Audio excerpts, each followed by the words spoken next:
kita dekat dengan area infeksi darah tadi. Lain terlalu luas, kita lihat saja kalau ceceran darahnya cuma sedikit. Ini saja yang kita buatkan yellow line.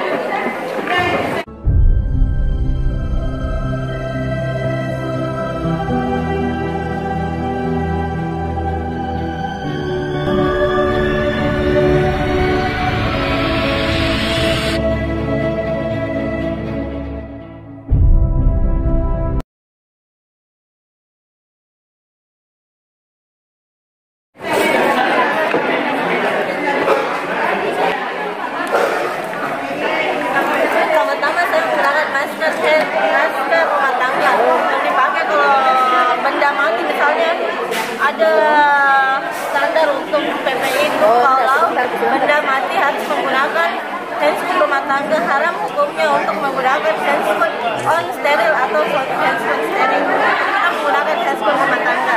Persiapan deskriptif itu ada dua pasal handscoon rumah tangga. Ya, pertama handscoon rumah tangga yang pertama ya.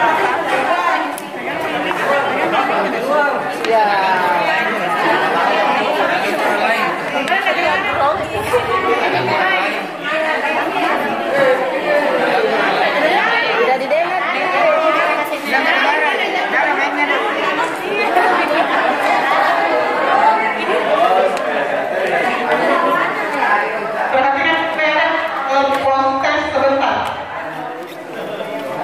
Pasang handscoon rumah tangga dan kita ambil yellow line. Ini namanya yellow line. Yellow line bisa juga dengan police line. Yellow line. Melon.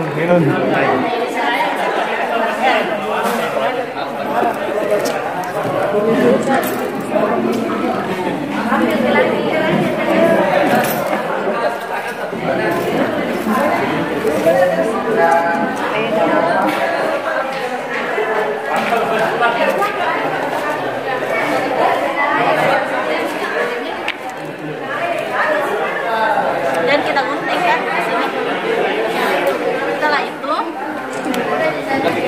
kita menggunakan tisu.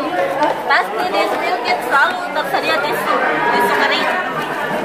Biasanya kita pakai sarung tangan, tapi itu kan kita menghemat. Kalau sarung tangan kan otomatis harganya mahal, kita pakai tisu saja. Cara membersihkannya dari dalam, dari dalam keluar, secara sirkuler dari dalam keluar. Tetap harus menyiapkan namanya kantong infeksius. Kantong infeksius tetap harus ada secara sirkuler.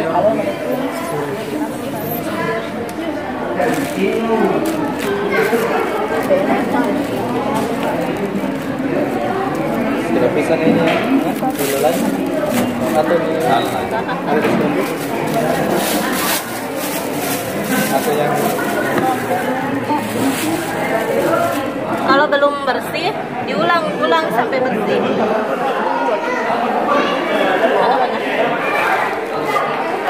Diulang-ulang sampai bersih. Setelah bersih kita semprotkan larutan. Ini larutan klorin 0,5%. Di sini campurannya, kalau kita mau mencampur larutan klorin, kita menggunakan perbandingan 1:9. 1 klorin 9 air bersih. Kita semprot. Jadi maksudnya itu 1 klorin 9 air. Apapun juga jenis takaran klorin itu, maka itu juga yang menjadi takaran untuk air. Jadi kalau pakai gayung 1 klorin 1 gayung, jelasnya 1:9 intinya. Kita semprot klorin. Kita tunggu sampai 5-10 menit.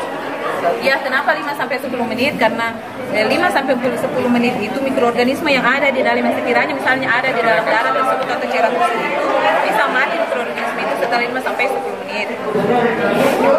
Nah, gerakannya tadi itu pada waktu pembersihan gerakannya sirkuler, sama seperti cuci tangan tadi, gerakan memutar dari dalam keluar. Jadi dari dalam keluar hanya digunakan sekali.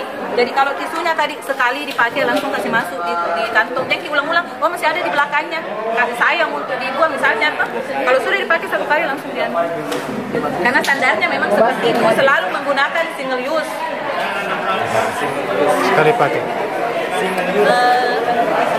Setelah selesai sampai 5-10 menit, kita bersihkan kembali pakai tisu kering. Kalau misalnya keceran darah tadi masih dalam keadaan kotor, kita bersihkan lagi kembali. Tetapi cara pembersihannya tetap sama dengan gerakan sirkuler dari dalam keluar, tetapi tidak perlu menunggu 5-10 menit lagi. Kenapa? Karena mikroorganisme yang ada tadi itu sudah mati setelah pertama kali larutan klorin itu ditumpahkan. Jadi untuk berikutnya tidak perlu menunggu 5-10 menit. Begitu sudah disemprot larutan klorin langsung Secara sirkuler. Kalau masih kotor kita kalau sudah bersih kita semprotkan kembali larutan yang dijelaskan tadi sampai pindah. Tapi kita tidak menunggu 5-10. Kita tidak menunggu kan sudah tadi. Nah ini kalau yang cairan tubuh, nah kalau misalnya air raksa itu lain lagi, cara penanganannya tidak menggunakan larutan klorin kalau air raksa.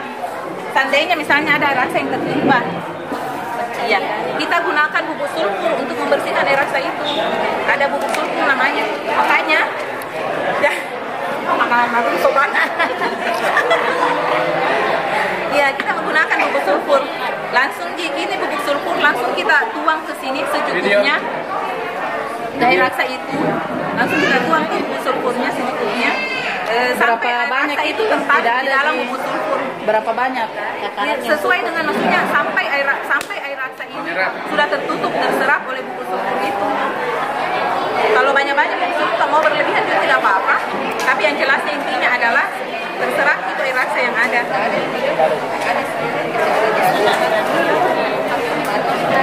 Tidak digunakan, tisu tidak digunakan. Nah, setelah itu gunakan begini. Video.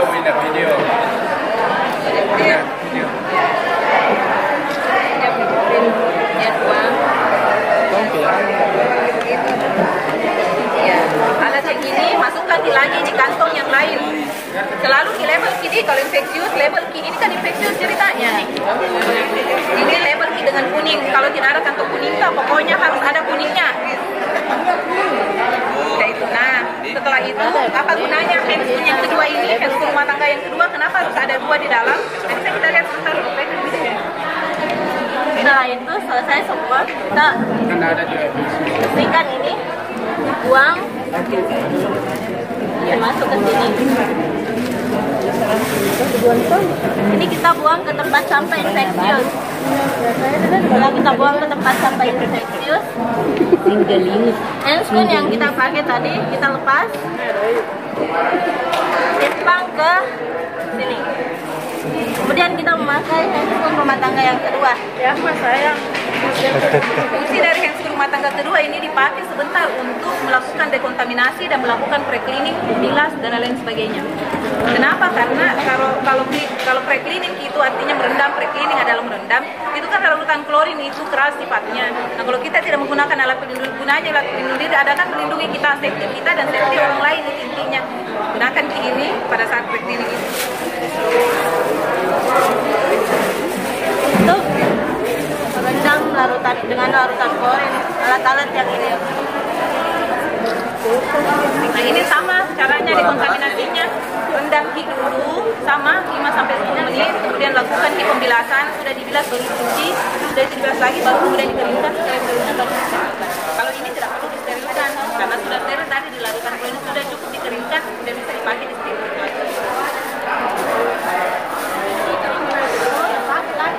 Setelah didekontaminasi kan selalu ada dekontaminasi tas. Cairan tadi yang dipakai merendam itu berapa banyak? Sama 1/9 secukupnya sampai ceritanya terendam semuanya. 5-10. Ingat ini hanya klorin itu hanya bagus digunakan untuk bahan-bahan yang tidak berbahan logam karena klorin itu sifatnya korosif. Yang terakhir, rumah tangga bagaimana? Sama di dekontaminasi juga. Tapi kita lepas terakhir lepas. Iya. Oke, lagi baru.